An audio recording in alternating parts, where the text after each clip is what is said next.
সরকারি দল এখন একটা বড় মেজরিটি নিয়ে আছেন। সকল কিছুই সরকারি দলের উপরে নির্ভর করছে।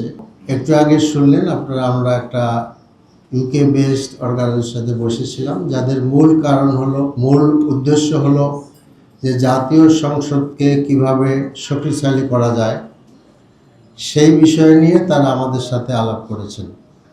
তো আমরা তাদের কথা শুনেছি এবং আমাদের পক্ষ থেকে আমরা বলেছি যে আমরা প্রথমত যেটা বলেছি যে আমরা চাই যে আমাদের এই যে ত্রয়োদশ জাতীয় সংসদ, এই সংসদটা পূর্বের সংসদ থেকে ভিন্ন।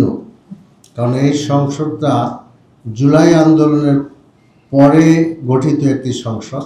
এই সংসদের ব্যাপারে দেশের মানুষের আশা বা অ্যাসপিরেশন সম্পূর্ণ আলাদা। আমরা জুলাই আন্দোলন এসেন্সটা হলো যে সংসদই হোক আমাদের জাতীয় জীবনের সকল আলোচনা এবং সমস্যা সমাধানের আপনার কেন্দ্র। সেক্ষেত্রে সরকারি দলের সাথে বিরোধী দল সমানভাবেই ইম্পর্ট্যান্ট। তো সেই সব বিষয় নিয়ে আমরা কথা বলেছি যে কী করে একটা সংসদে সরকারি দল এবং বিরোধী দল তারা ইম্পর্ট্যান্ট রোল প্লে করতে পারে। অনেকগুলা ডিফিকাল্টিজ আছে, কারণ আপনারা জানেন যে সরকারি দল এখন একটা বড় মেজরিটি নিয়ে আছেন।